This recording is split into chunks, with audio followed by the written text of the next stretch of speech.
Pourquoi cette femme était-elle auto-invitée sur les plateaux de télé? C'est une gratte-papier qui était avant à la mairie de Paris, qui est sortie de nulle part pour essayer de devenir première ministre. Pourquoi?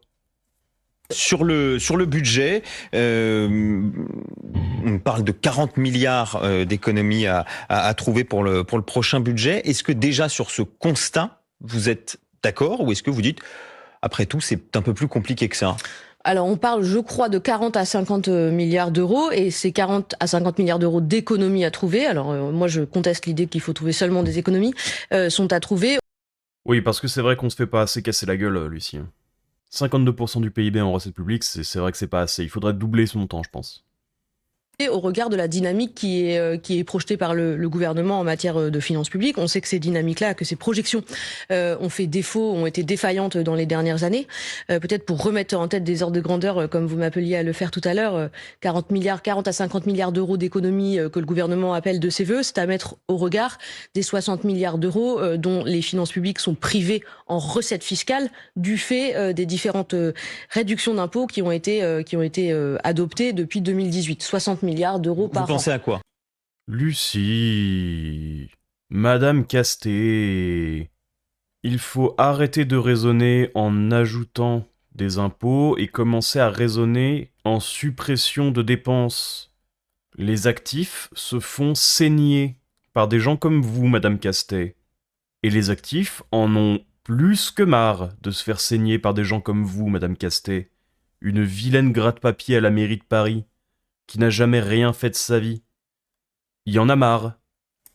Aux impôts de production, à la taxe d'habitation, à la réduction de l'impôt sur les sociétés. Ça veut dire qu'il aurait fallu garder la taxe d'habitation. Je ne dis pas qu'il faut revenir à l'état exactement avant. D'exactement avant, il y avait des lacunes, des limites, des défauts dans cette fiscalité. Moi, ce que je pense, c'est qu'il faut faire une grande réforme fiscale qui permette de rationaliser notre impôt.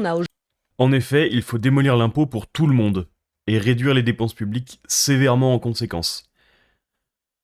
Aujourd'hui, vous le savez, un impôt qui est très mité. Est-ce que ça veut dire baisser l'impôt? Parce que ceux qui nous écoutent peuvent peut-être se dire « Ah bah enfin, une réforme fiscale va permettre de baisser l'impôt », mais c'est pas sûr ça souvent. Je pense qu'il faut faire une grande réforme fiscale qui permette de baisser l'impôt pour certains et de... Ne pas répondre à la question en 2 étapes faciles. Tu répètes exactement la même phrase qui veut rien dire. Donc baisser l'impôt pour certains, qui? L'augmenter pour d'autres. L'augmenter pour d'autres, qui? En fonction des capacités à contribuer de chacun. C'est l'objet de notre pacte social, c'est un socle de notre pacte social. Non. Le socle du pacte social, c'est l'égalité, pas l'équité. Donc c'est égalité devant la loi, par exemple. C'est pas tu gagnes 500 euros de plus que quelqu'un, tu te fais imposer à 400 euros. C'est pas comme ça que ça marche. Et donc je pense qu'il est très important de regarder qui paye beaucoup d'impôts, qui en paye moins. Et en réalité, en France, on a un système qui est assez inefficace parce qu'il est mité. On appelle ça par beaucoup de niches fiscales qui créent des exceptions. Et puis il y a... Ça oui, pour le coup, elle a raison. Toutes les niches fiscales, on s'en débarrasse. On met tout le monde au même taux, et voilà. Aussi, à la toute fin de la distribution, des très riches ou des très grosses entreprises qui payent moins parce qu'elles ont une capacité plus grande à éviter l'impôt, notamment du fait de dispositifs dérogatoires comme des niches fiscales, et puis parce qu'elles ont accès à des gens qui peuvent les conseiller. C'est une niche fiscale pour vous, l'abattement de 10%? Alors les retraités ne sont pas une niche fiscale en eux-mêmes. C'est abattement de 10% sur la question des retraités, moi je pense que ce à quoi il faut faire attention, c'est pas traiter les retraités comme un ensemble homogène. Il y a des retraités... Mais ils doivent participer. Donc elle dit tout et son contraire, il faut enlever les niches fiscales, mais par contre pour les retraités, eux ils ont droit de faire un peu d'optimisation. C'est catastrophique. Le niveau de malhonnêteté intellectuelle de ces gens-là est effarante. Il y a des retraités actifs. Il y a des retraités qui vivent très bien de leur retraite, d'autres qui vivent très mal de leur retraite. Et donc, moi, je pense qu'il faut pouvoir examiner cette question de la suppression de l'abattement, mais il faut faire très attention à quel type de retraités vont être touchés. Vous savez qu'il y a des études qui montrent que la suppression de l'abattement devrait pas toucher a priori les retraités les plus modestes, mais il faut faire attention aussi à ceux du milieu de la distribution. Et donc, je ne suis pas... Vous pensez aux retraités qui ont combien pour situer? Il faut... Est-ce qu'on peut penser aux actifs qui sont au milieu de la distribution aussi, qui payent environ 10 000 euros de cotisations et d'impôts sur le revenu tous les ans? Et plus ça monte, pire ça, évidemment. Est-ce qu'on peut penser un peu à ces gens-là, Madame Castet? On peut pas penser à ces gens-là, parce que si on pense à ces gens-là, on a moins de recettes fiscales. Donc je réitère ma question de tout à l'heure. Qui payera moins d'impôts, et qui en payera plus? Regarder, je pense que ceux qui ont au-dessus de 2 à 3 000 euros, on peut regarder la manière dont on traite cet Ça abattement. veut dire qu'ils gagnent combien par mois? Ça s'examine. Je dis ceux qui ont 2 à 3 000 euros de retraite par mois minimum. Mais je pense qu'il faut faire très attention à la suppression de cet abattement pour pas avoir un regard Donc uniforme. on rappelle que la retraite médiane, pour information, c'est autour de 1 500 euros. Donc ça veut dire qu'il y a 50% des retraités qui ont moins de 1 500 euros, Oui. 50% qui ont Alors plus. là, la suppression de l'abattement s'applique à ceux qui payent de la fiscalité. Et donc je ne suis pas défavorable au fait de regarder cette suppression, mais il faut faire attention de protéger les retraités les plus modestes et les retraités, disons, du À la deuxième... limite. Oui, exactement. Juste une petite question quand même, parce que je vous entends là donner Pas de retraite au-delà de 3 000 euros grand maximum et on amorce la transition vers la capitalisation. Voilà, le problème est réglé. On peut passer à une autre question ? un petit peu les bons et les mauvais points. Vous avez été directrice financière de la mairie de Paris, 9 milliards de dettes d'ici à la fin de l'année. Donc la gestion financière, elle n'a pas été pertinente. Alors la dette en soi n'est pas une mauvaise chose. La dette Oh putain Lucie.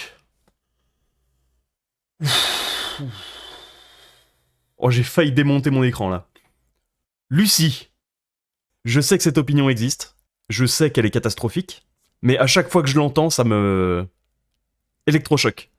Je vais voir si elle utilise le fameux argument du « Ah bah c'est pas pareil qu'un emprunt personnel parce que nous on peut rouler la dette ». Parce que là, si elle le fait, c'est le quintet plus dans l'ordre. dette de la ville de Paris, vous le savez, comme toutes les collectivités, ne finance pas du fonctionnement, mais de l'investissement. On a aujourd'hui une ville qui a financé massivement la transition écologique, notamment par le développement de pistes cyclables, mais aussi du logement. Ok, elle le fait pas. Donc, pourquoi la dette est un problème ? Parce que quand tu es forcé à payer des milliards et des milliards d'euros tous les ans de remboursement de dette et d'intérêts, ça appauvrit la population. Et le jour où on refuse de nous prêter de l'argent pour continuer à nous endetter, ce sont les classes les moins avantagées qui prennent en premier. Donc pour revenir sur les retraités, 20% des retraites sont payées par de la dette. L'abattement fiscal dont elle parle, c'est 10%, mais là, un gros coup de 20% pour tous les retraités parce qu'on n'a pas le choix, ça ferait un peu plus mal, je pense. Pourquoi est-ce qu'elle est invitée sur des plateaux télé, cette truie, là ? La dette de la ville de Paris, vous le savez, comme toutes les collectivités, ne finance pas du fonctionnement, mais de l'investissement. C'est faux, ça finance complètement du fonctionnement, par exemple les retraites. On a aujourd'hui une ville qui a financé massivement la transition écologique, notamment par le développement de pistes cyclables, mais aussi du logement. Ça finance donc des investissements non rentables. Donc même quand ça finance de l'investissement, c'est de la merde. Et du logement rénové, du logement social rénové, qui investit aussi dans la Donc elle a été rénovation bien des gérée, la bâtiments ville de municipaux. Paris. La ville de Paris, la note de la ville de Paris a encore été confirmée par les agences de notation. Alors on peut contester les méthodes des agences de notation, mais force est de constater que la ville de Paris a la meilleure note de toutes les collectivités.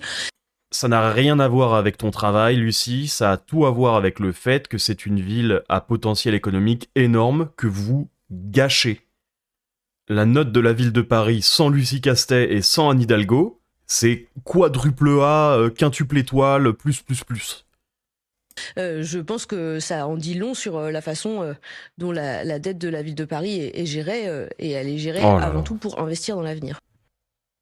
Fous la paix aux Parisiens, Lucie. Et prends Anne avec toi.